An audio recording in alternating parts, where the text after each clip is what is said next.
Novidades na Operação Dubai, que desmontou um mega esquema de cartel no setor de combustíveis ODF. 2 anos e meio depois das primeiras prisões, a Justiça aceitou denúncia do Ministério Público e agora 28 investigados viram réus. Camila Lopes tem mais informações ao vivo, já está com a gente por aqui. Uma boa tarde, Camila. Boa tarde, Orengo. Boa tarde a todos. Desses 28 réus, 16 são donos de 13 postos aqui do Distrito Federal. 6 são funcionários desses estabelecimentos e outros 6 são representantes de distribuidoras. De 2011 a 2016, o grupo faturou 800 milhões de reais com esse cartel. Eles foram denunciados por abuso de poder econômico, organização criminosa e também fixação de preso.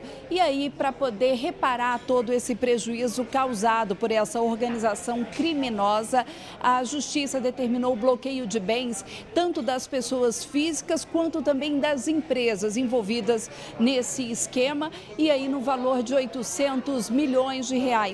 As reuniões que eram feitas para que houvesse o acordo desses preços eram feitas no próprio sindicato dos postos de gasolina. E aí lembrando que em 2016, quando foi deflagrada a Operação Dubai, a rede Cascol ela chegou a sofrer uma intervenção e foi então que os preços começaram a ser reduzidos da bomba e a gente começou a encontrar preços diferenciados nos postos do Distrito Federal. Orengo. Obrigado, Camila. Agora, Sérgio Amaral, alguém fica surpreso com uma notícia como essa? Não fica surpreso de jeito nenhum, porque desde 2 anos e meio atrás a gente está sabendo disso. O CAD, o Ministério Público, a polícia identificaram essa cara de pau, essa canalice, porque combinar preços é uma forma de enfiar a mão no bolso do consumidor da forma mais descarada que existe. Foi feita toda a Operação Dubai, mas estava demorando, estava faltando essa última ponta ser fechada, que é a da Justiça, que é condenar esses maus empresários.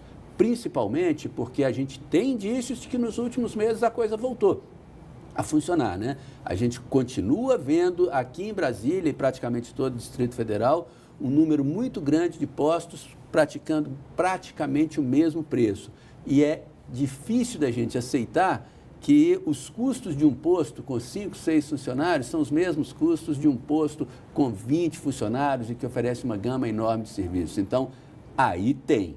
É preciso não apenas punir quem já fez lá atrás, mas como investigar quem continua fazendo. E o Bom de Cidade vai ficar de olho. Olha, uma suspeita de fraude no Zoológico de Brasília. 5 funcionários que estariam revendendo ingressos por fora foram demitidos. O Zoológico de Brasília recebe cerca de 40 mil visitantes por mês. De 15 a 20 mil pagam para entrar, segundo o diretor-presidente da instituição. O ingresso inteiro custa R$10. Seria um faturamento considerável. O problema é que uma denúncia feita por um visitante no último dia 18 trouxe indícios de fraudes no sistema de bilhetagem.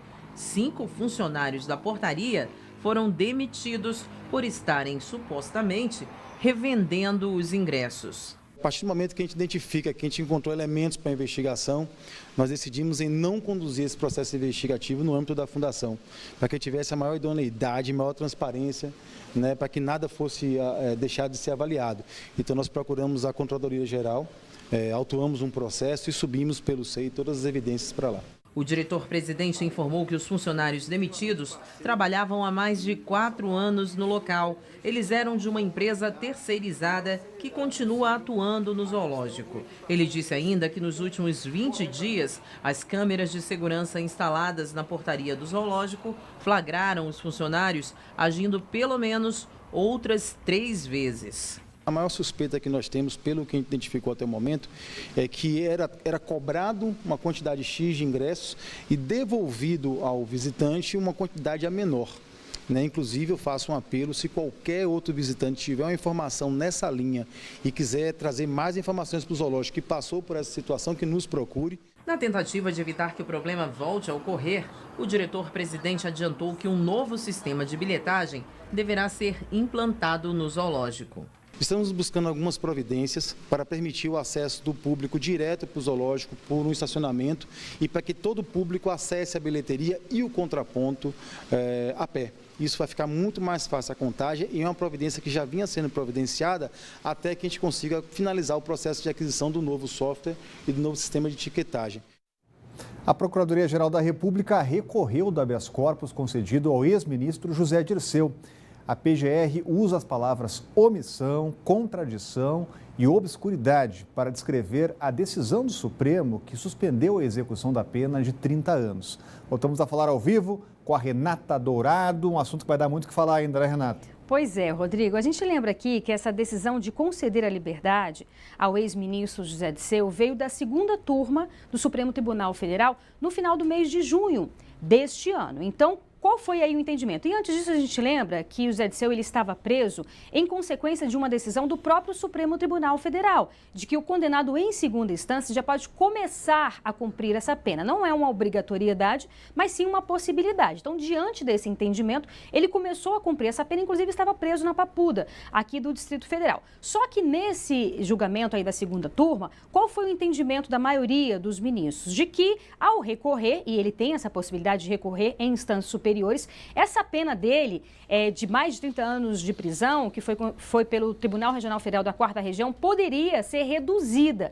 E se fosse reduzida, o ex-ministro José Dirceu corria o risco de passar mais tempo do que o previsto na prisão. Por isso, eles concederam essa liberdade aí ao ex-ministro José Dirceu, o que não altera esse entendimento do Supremo Tribunal Federal de que o condenado em segunda instância possa começar a cumprir essa pena. Ocorre que esse não é o entendimento da Procuradoria-Geral da República. Então, a procuradora Raquel Dodge entrou com um recurso e sustenta que esse julgamento possui vícios e que houve omissão quanto ao contraditório e ao respeito ao processo, porque, segundo ela, o MP sequer foi intimado para se manifestar, foi pego de surpresa e não colocou ali a posição dele, não teve como defender a posição dele. Bem, agora esse recurso vai ser analisado pelo ministro Dias Toffoli e aí vamos ver aí o futuro, qual vai ser o futuro do ex-ministro José Dirceu diante desse posicionamento aí da Procuradoria-Geral da República. Rodrigo. E a Renata vai acompanhar. Obrigado, Renata. Agora, você sabe o que é uma fintech? As startups financeiras chegaram com tudo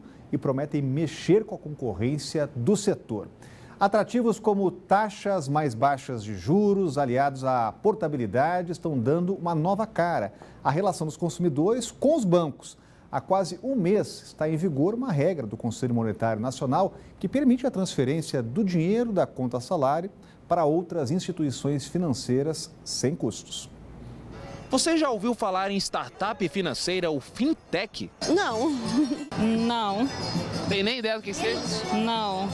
Esses nomes ainda não são tão populares. Por isso, fomos encontrar este professor de inovação para explicar o que é esse serviço. As fintechs ou startups financeiras são empresas que prestam serviços financeiros apoiados em tecnologias, né? Ou seja, a partir da implantação de tecnologias digitais, uso de aplicativos da internet, oferecerem serviços financeiros como crédito, como cartões de crédito, né, para, digamos assim, permitir uma maior participação da população com serviços financeiros. Uma nova regra do Conselho Monetário Nacional permite que trabalhadores possam transferir sem custo o pagamento da conta salário, não apenas para outros bancos, mas também para contas operadas por instituições não financeiras, como fintechs, emissoras de cartão e instituições de pagamento. Mas o procedimento só poderá ser feito pelo trabalhador se a empresa escolhida tiver uma autorização do Banco Central. As instituições financeiras já são as que já estão autorizadas pelo Banco Central e também as instituições de pagamento autorizadas também, porque aí sim todas elas têm que observar toda a regulamentação do Banco Central com relação à identificação, à segurança desse processo de portabilidade. E o professor de inovação alerta a população para alguns cuidados básicos na hora de fazer esse tipo de portabilidade. primeiro, então, conhecer a reputação da empresa, né? Checar as devidas autorizações e buscar também pessoas que já usufruíram do serviço, para observar como foi o atendimento, para observar se a gestão do recurso que está sendo colocado nesse banco, seja pela sua conta bancária, seja pelo uso de cartões de crédito, seja pelo próprio crédito consignado, né? Se o relacionamento é transparente, né? E, de fato, se tem havido economia. A Polícia Militar prendeu um homem que cultivava maconha no cerrado do Parkway. Após investigação, os policiais prenderam em flagrante o homem que cultivava a maconha. A plantação foi encontrada em uma área de cerrado na quadra 26 do Parkway. No local tinha 42 vasos com pés de maconha. Foi necessário um caminhão para levar as plantas até a delegacia do Núcleo Bandeirante. As investigações continuam para saber se outras pessoas estão envolvidas no caso. A gente fica até imaginando a justificativa, Sérgio Moral. Cola aquela história de, olha, para fins medicinais? Não cola por uma questão simplérrima, Rodrigo. Maconha medicinal para fins medicinais é uma cascata, é uma mentira brava. A cannabis, a maconha, ela tem uma substância chamada canabidiol que, tratada em laboratório, pode virar remédio. A maconha é droga, ela tem o canabidiol. Então, achar que a maconha pode virar remédio é a mesma coisa que dizer que o veneno de cobra é remédio. Não, do veneno da cobra se faz o antídoto para a picada de cobra. Então, isso aí é cascata. E olha, seguir chocolate engorda, mas também traz benefícios quando consumido com moderação. É o que a gente mostra logo depois do intervalo, aqui no Band Cidade.